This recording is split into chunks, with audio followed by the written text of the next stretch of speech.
પ્લાન્ટનો સિમેન્ટનો waste કોર્પોરેશનની જમીન પર નાખવામાં આવે છે।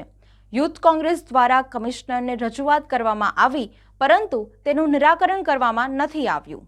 ઉંડેરાથી કોયલી જવાના રસ્તા પર બાલાજી કન્સ્ટ્રક્શન નામનો આરએમસી પ્લાન્ટ આવેલો છે।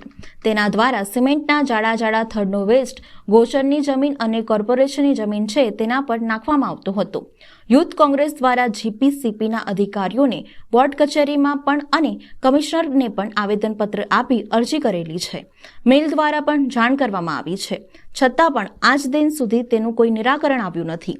જીપીસીપીના અધિકારી ત્યાં વિઝિટ માટે ગયા ત્યારે તેમનું એવું કહેવું હતું કે 2 દિવસમાં આરએમસી કંપનીવાળા માણસો સિમેન્ટનો વેસ્ટ હટાવી દેશે, પણ આજ દિન સુધી એવું કરવામાં આવ્યું નથી।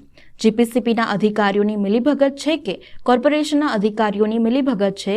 જો કોઈ સામાન્ય માણસ રસ્તા પર ધંધો કરતો હોય અને થોડું તેનું છાપરું બહાર આવેલું હોય તો તેનું છાપરું હટાવી દેવામાં આવતું હોય છે, પણ આટલા મોટા પ્લાન્ટનો વેસ્ટ નાખવામાં આવે છે ત્યારે કોર્પોરેશન દ્વારા કેમ કાર્યવાહી નથી કરવામાં આવતી તે મોટો પ્રશ્ન ઊભો થાય છે। આજ આ ઉંડેરાથી કોયલી તરફ જવાનો રસ્તો છે, તેના પર બાલાજી કન્સ્ટ્રક્શન નામનો આરએમસી પ્લાન્ટ આવેલો છે। એ પ્લાન્ટ દ્વારા ગયા મહિને અગાઉના દિવસોમાં જે ગૌચરની જમીન આવેલી છે અને અત્યારે કોર્પોરેશનની જમીન છે તેના પર સિમેન્ટનો વેસ્ટ ઠાલવવામાં આવ્યો હતો, અને વેસ્ટ એટલો બધો ઠાલવવામાં આવ્યો છે કે જે જમીન છે આજુબાજુની પૂરી સિમેન્ટથી ઢંકાઈ ગઈ છે, તેના જાડા થર જામી ગયા છે। તેથી અમે યુથ કોંગ્રેસ દ્વારા ગયા સોમવારે અમે જીપીસીપીમાં આવેદન આપ્યું હતું કે આ આરએમસી પ્લાન્ટ પર પગલાં લેવામાં આવે અને તેના પર કાયદેસરની કાર્યવાહી કરવામાં આવે, તથા કોર્પોરેશનમાં પણ અમે અરજી આપી ચૂકેલા છે। વોર્ડ ઓફિસમાં મ્યુનિસિપલ કમિશનરને પણ અમે મેલ દ્વારા સૂચવ્યું છે, પણ છતાં પણ આજ દિન સુધી કોઈ કાર્યવાહી કરવામાં આવી નથી। અને આ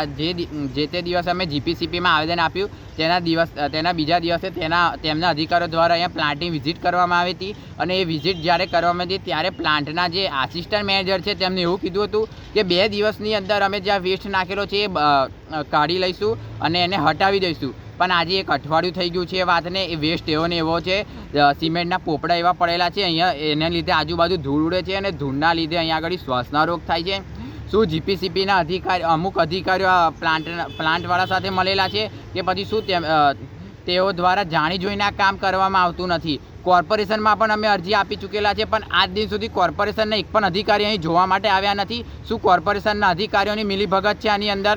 સામાન્ય માણસ જ્યારે રસ્તા પર એનો ધંધો કરતો હોય છે ને થોડું છાપરું બહાર લઈ આવે છે તો કોર્પોરેશન તૈયારીમાં આવીને એના છાપરા હટાવી જાય છે અને તેનો સામાન જપ્ત કરી લે છે। જીપીસીપી દ્વારા આટલી બધી કોર્પોરેશનની જમીન પર આટલો બધો વેસ્ટ નાખવામાં આવ્યો છે, જાડા થર થઈ ચૂકેલા છે, જમીન બી બગડી ચૂકેલ છે અને પ્રજાને પણ આનાથી નુકસાન થાય છે। શું કોર્પોરેશન ચૂપ છે? શું કોર્પોરેશન દ્વારા અહીંથી કોર્પોરેશન અને અહીંના અધિકારીઓ મળેલા છે?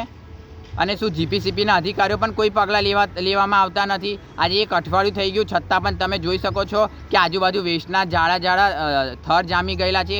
આ લોકો દ્વારા પ્લાન્ટ હજી પણ ચાલવામાં આવે છે અને જેવી સ્થિતિથી એવી સ્થિતિ કરવામાં આવે છે। શું આ પ્લાન્ટવાળા પોતાની મનમાની ચલાવશે? શું જીપીસીપીના અધિકારીઓ કોઈ પણ એક્શન લેશે કે કોર્પોરેશન બી કોઈ એક્શન લેશે કે નહીં?